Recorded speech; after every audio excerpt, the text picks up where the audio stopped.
It is so hard to get good health these days. That's your fault. I do not admit to anything. All right. So again, one of the soldiers out on the medieval battlefield was the archer. All right, hold on. Yeah, we got a mic came up. We got a mic came up. Yeah. Can we finally hear him? Can you hear me? Yay! We're sorry. Yeah, my apologies. Anyway, as Sir Brian said, I'm an archer. Archers were the most numerous soldiers on the medieval battlefield if your army originated in England, probably because archers were cheap. They were paid 6 pence a day, which is not bad money. It's what a master mason in London made at the time. Of course, the only catch was you had to get back to England to get your money, but some things work, some things don't. You don't have to pay if you never get back. That's right. Saves the exchequer money. This is my tool. It's what I use, my weapon of war. It's a simple bow. It's an English war bow, whereas they called them just a bow. The unique thing about it was they would use the sapwood on the outside and the heartwood on the inside, and those two forces worked against each other. It's really simplicity itself. They just take a long piece of wood, they just tore it down so they get what the poundage they want. The tricky part is, this bow draws about 65 pounds. And for those of you who aren't archers, what that means is you're pulling 65 pounds across your chest with 2 fingers. Now, the English war bow at the time, probably the minimum was 80 pounds up to 140 pounds plus, which is an immense amount of strain on your body. So, what they would end up doing, be able to do this, at the age of 7, any 7-year-olds here today? Oh, okay. What you would do, don't take 8, you would be given a bow, and you would get to practice after church with the rest of the men every day, every Sunday after church. Anyone out there about 8, 7, 8, Parents, 9? you can let them loose. Yeah. Hey, we got great parenting tips for you folks from the Brotherhood of the Iron Sword. Give your kids sharp pointies. They end up like that. And this is what they use. This was a bodkin pointed arrow. It's kind of hard to see, but the bodkin has 4 sides to it, and it's got a very, very sharp point on it. So all that energy is concentrated on that little point. And the medieval archers were sort of used like artillery or machine guns. The Battle of Agincourt, which I talk about, was fought in 1415 in France. And they estimated those archers in the first minute of the battle loosed between 30 and 50,000 of those arrows. And they just kept shooting. They didn't have to worry about aiming. They put their arrows in the earth like that. Turn, loose, just a hail. I'm pretty simply equipped. I have an archer's axe. I have a small buckler and a very sharp dagger. I also have really good shoes. As well as fails, I'm really going to run. Those knights on horseback are pretty invincible. So Ryan? Yeah, so while over in England, they're training up on the crossbow, and they're training from the age of 7, 8 years old to build up that muscle memory and that muscle mass. Over on the continent, though, they're using a little bit different weapon. Now, we all recognize this weapon right here. This is a crossbow. It's a replica of the 15th century crossbow. They are using this weapon because it's a little bit easier to learn and use. Now, there's some pros and cons to this weapon compared to the longbow. Now, Brian the Archer did mention, we should probably do the introductions right now. Usually that's Evie's job, but you didn't stop talking long enough for me to say anything. that's good. It's good to keep her quiet. So my name is Sir Brian, as Brian the Archer said. Now over to my right in the blue and red is Sir Brian. We try to keep things easy to remember. Now you all have met Lady Evelyn, who is my partner in this endeavor. To Sir Brian, that's your left, right? That's his left. Yes. It's Morgan, one of our knights. To Morgan's left is Dame Caitlin. And of course, we all met Brian the Archer. And then our other marshal is Menzak. And then the tin can that came out here smelling like sardines is our newest knight, Sir Kyle. Everyone say hi, Sir Kyle. Hi, Sir Kyle. You likes the attention. Why do you think you all get in your armor if not for attention? It's to help people do their makeup. Anyway, back to the weapon at hand. This is a crossbow, and again, there's some pros and cons to this weapon compared to the longbow. Now, he talked about the draw weight of the longbow was anywhere from 80 to 140, all the way up to 200 pounds. To be comparable on this weapon here, we're talking, this is comparable to the bow that he had at 65 pounds. This is a 130-pound draw, all right? And they go up in draw weight exponentially. When you're talking 120 pounds, you're talking a 400-pound draw weight on these crossbows. 200 pounds, now you're up to 1,200 pounds on these crossbows. Now, he talked about the Battle of Agincourt, which is a very wet and muddy affair. That's a death match between England and France, the third quarter of the game. And it was, I'm really going off track on this one, right? Yeah. Now, what happens with natural materials when they get wet? They start stretching and they lose power.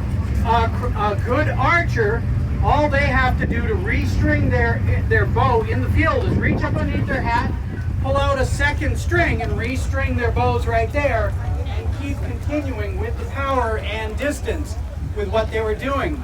The crossbowmen that the French were utilizing, they couldn't do that in the field. They ended up going, you know what, we're just going to go home, maybe go to Starbucks, and the French didn't like that. They ended up riding over them like speed bumps. Now that was a con to this weapon. Now the good thing about this weapon is pretty easy to learn. You could give this weapon to some of your least desirable in your army. They may have bad teeth, smelly. Here you go, Brian. Just got my teeth picked too. All right, so I think it's time to do a little bit of action. We've had some talk. I think we need some action, right? Woo. I think we need a rate of competition between the archer and the crossbow. A rate of fire competition between the crossbow. How this is going to work out. Can you stop the people from wandering that way forever and ever? Thank you. All right. So, how many are we going to be firing to? We're figuring that out now. Brian's going to take his shoes off and count. Oh. All right. All right, so what I'm going to do is I'm going to split the audience right here. We have 10. 10. All of this 10. side. Right. You are going to cheer for Sir Brian. Woo! Over here, you all are going to cheer for Brian. Woo! Hint, you win. Just go Brian. They're all happy, all three of them. Hey, Brian, the target's that way. That one? Yeah. Okay. Now, this target right here is representative of the targets they had back then. They would have called those targets the butts. Yeah, it's not the anatomy, it's just the target. Archers at the ready. Marshals, are you ready? Yep. All right, fire. One. We're ready. You count from that side. That's one for Brian the Archer, right? Two. Three. Come on, cheer him on, Brian! Woo! Four. Brian! 5.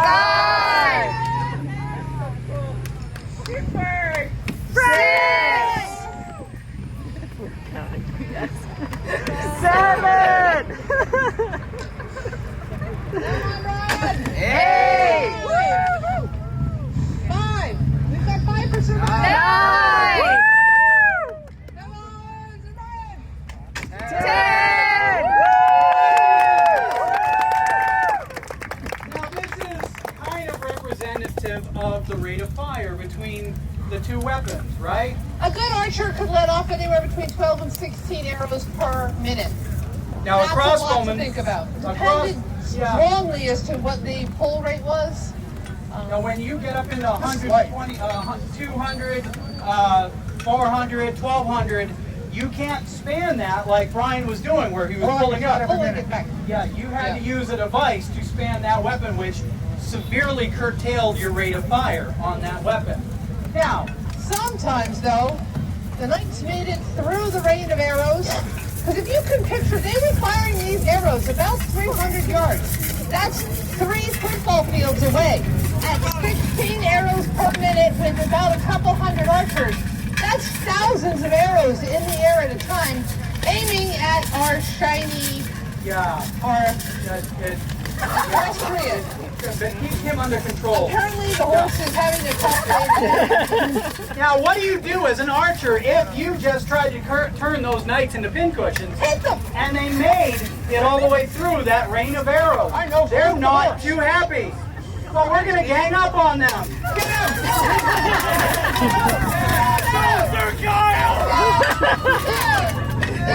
Oh, come on. Get comfortable. Okay. You've had acting lessons since last time. Now, what happens is we gang up on him. We try to knock him down onto the ground. Pretty much like this. Then Yeah, you put that sharp. we're gonna hold him down. We're gonna hold someone to hold him down. It's not hard. There you go. Trying to move. Don't fart. All right. Now one of us is gonna take out a sharpened pointy. All right. And then we're gonna put it where he recognizes it. All right. Maybe behind the knee. There's some good arteries back there. Maybe in the groin. Did you walk, grandchildren? The jury's out on that one. Maybe in the armpits. Or in the neck. Or where I like, in the eye slot.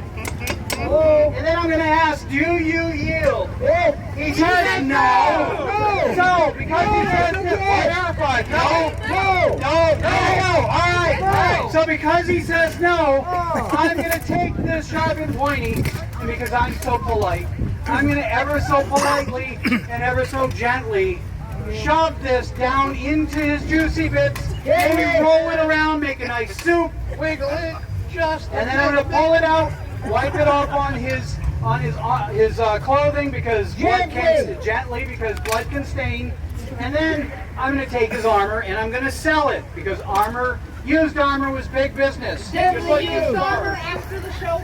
Yep, look on Facebook Marketplace. Now, if for some reason he said yes. No, I said yes. You said no. Yes? Yes. Yes, no. All right. Well, so he says yes, so we're going to pick him up off the ground. No, let him get up. Oh, but the biggest weapon. Good He choice. is. Somebody tickle him. Get off. So what we're going to do, photo op folks, is we're going to take him and we're going to give him to our Lord or our King or Queen, and he's going to be held for ransom. Now while he's being held for ransom, he's honor bound to stay with. So, 500 gold to get your son back. That's way too much. So he's honor bound to stay with the King or Queen or Lord until the family or the lady, the Queen, until the family pays that ransom off. No, I'm not going to pay that. 5,000, we keep him. You're going to give him back as soon as, a day goes by. Anyway, now, while he is honor bound to stay there, he's got free reign of the estate. Can go hawk hunting, go into town, go to Starbucks. Yep. Nope. Wait. No coffee this time. No Starbucks. How is he going to stay awake? Play the Xbox, Now, all right? while he's in the estate, he can play on the Xbox. No electricity, no Xbox. Unless you take a box and write X on it, and that could be Ruins are exciting. fun, doesn't she?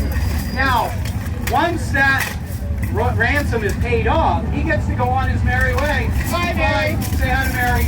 And off he goes. The reason why we do that is because if he captures my Lord or King or Queen wants to be treated in the same way, nicely. Now that is true all the way up to the War of the Roses, which was a dynastic struggle over in England between 1455 and 1485 between two families who wanted to try to put their king on the throne of England. Now during that struggle, they kind of skipped a step. They didn't ask, did you yield? They went straight to the stabby, sharp and pointy. They didn't want the opponent coming down to breakfast the next morning. Now what happens if the knight is actually able to make it off the horse and land on his feet? So typically, white knights can't jump.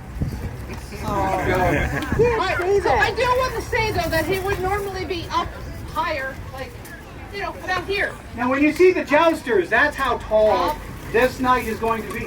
Maybe a little shorter during the jousting and during the battle, up on that horse. Now, as an archer, Sir Brian's going to talk to that. So right now, Kyle, as our knight, has been training to use this knightly longsword pretty much his entire life. He had wooden wasters when he was a little kid. He got a real sword probably when he's like 12 or 13, and he's been training this ever since. He's also wearing armor that basically makes him an impenetrable tank. Because I just have this little sword, this little tiny shield that doesn't look like it does much. But even if I do get a hit in, it doesn't do anything.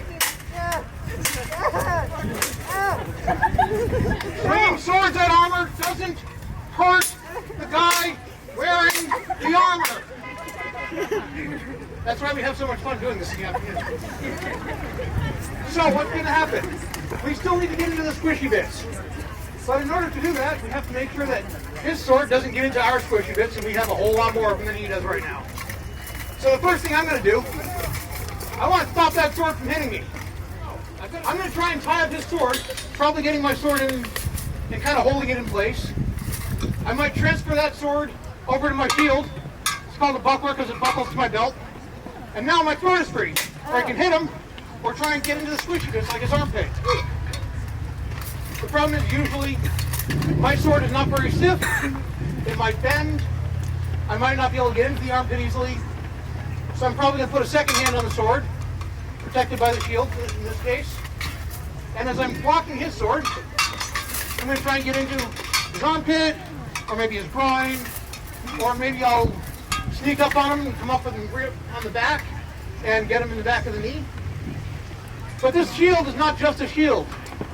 It's made of metal for a reason. Because I can also punch him with it. Stop punching me in the face! So if I do You punch him can in the get face, it back at 150. if I do punch him in the face with it, Oh no! he's also pretty blind. Oh no! I've been blinded and I cannot see what he is doing! What? Ow! So, I can blind him with my shield. I can block his sword with my sword. I can stab him in the squishy bits if I can get my point in there. The problem is he's trained better than I am. I don't have much of a chance one-on-one. But if you recall from the beginning of this demonstration, Get him! we outnumber him! Get him! No! No! No! No! No! We did this bit already! I'll hit you again this afternoon. All right. So as time went by, and Kyle's wearing some pretty late period armor here. This is from the 16th century. He's got all of his little squishy bits covered pretty well. Over time, the armor got bigger. It got beefier. You can hit him harder with bigger weapons, and he doesn't get hurt. And then, we now have an arms race. Right off into the sunset.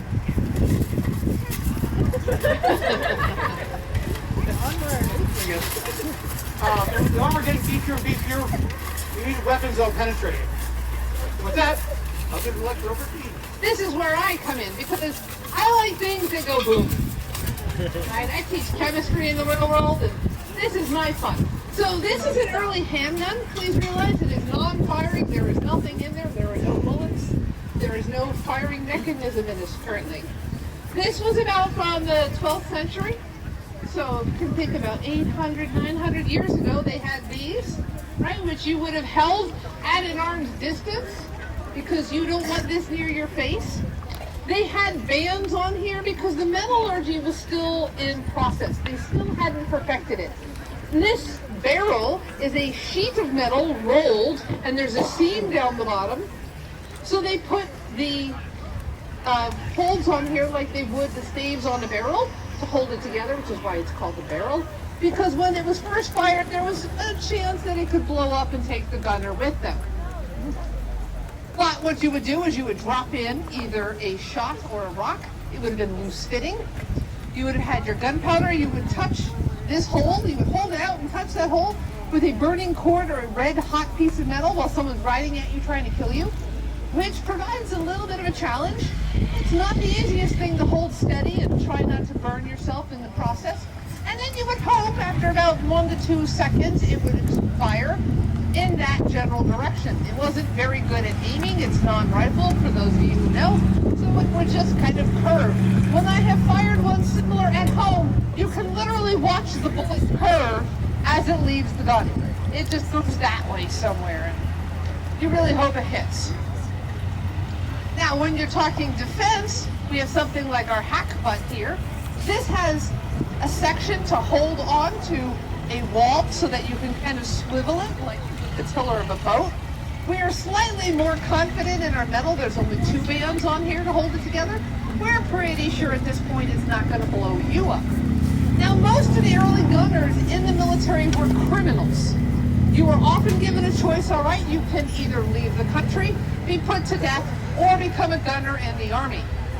People, for obvious reasons, chose to try to be a gunner, and if you survived through the battle, then you were often allowed to go free. So we would have had these, and each gunner would have mixed their own gunpowder to fire that weapon the day of the event. If you think of Colonial, if you've ever seen them firing, right, they've got the pre-measured packets and they put them in there. Nothing like that at this time period. I would just pour in an amount, drop in a ball, and again, hope it goes in that direction. When I had this one made, I asked the individual, well, how much gunpowder do we need? He's like, well, put in 50 grains. It's a small measurement. Let it off. If it doesn't sound like a gun, keep putting more in the next time until it sounds like a gun. When it sounds like a gun, you've got the right amount. Because there is no set amount. Each barrel was a different size. Nowadays, we don't have 9mm or set sizes. At this point, they didn't have any way to measure that exactly, so each one varied. And finally, about 300 years later, they realized that touching that tiny hole, and you can look at them over in my encampment later, is really challenging. And if you just put the burning cord on this, what they call the tickler, we would consider it more of a trigger, every time the burning cord will touch the gunpowder, setting it off, making it much more reliable when people are running at you trying to kill you. But you still would have fired from low in the hip. You would have kept this part away from your face. At this point, we are pretty sure it's not going to blow up. There are no bands on our barrel. So this is pretty advanced. This is about late 1400s for this one. That one's about 1475. So it's about 200, 300 years later than the handgun I showed you earlier. But for those that are really prepared for battle, this is one of my favorite. This is a bombard. So again, not firing, right? This is to carry out. One person would have gone out and you would have been like your archer. You would have put it on a bit of a hill. You would have put in your gunpowder, a handful of rocks. Think more of a shotgun with this than a small cannon. It holds this much gunpowder. And it has, again, that tiny hole which you touch off with either burning cord or red hot poker. And then it would have fired the rocks in that general direction. Metal was too expensive to have a shot. A handful of rocks are cheap. You would have anybody just sitting on the side gathering up handfuls of rocks to throw in here. It wasn't designed to kill. The main purpose was really to scare or to startle, right? It was quiet at that time. No airplanes, no drones, no bikes, no cars, none of that to startle anybody. So the idea of something shooting out fire and smoke and making noise, and then the horses getting hit with the rocks would break that charge. And that's really what you want to do, is separate everybody. They're all grouped up. You want to get past their weapons into the weaker people in the back. Yeah, grouped up much like you folks are, really nicely. Makes it very Yes, nice. thank you so much for doing that. Now that brought about the end of the night, though. As he said, you kept getting more and more armor. Well, they reached a point where it was too much armor and the guns were just too reliable. So they went to a vest and a helmet. Think like modern military police wearing the flak vest and a helmet. You didn't wear the arm coverings, the leg coverings, certainly not coverings nowadays. You didn't have to worry about it. You were just trying to protect your core body. At the Battle of Agincourt, where archers were ruling for the English army, it showed their dominance. There was one person recorded as getting hit with a gun. He got shot. He died from an infection, not the shotgun. Right? It was really just to startle and scare, but that brought about the end of the nights, changing the way of warfare from that point on. It only took about 300 to 400 years to get to that point. So that concludes our presentation for this morning. We thank you so much for coming to our presentation, and we invite you to come through and check out our encampment.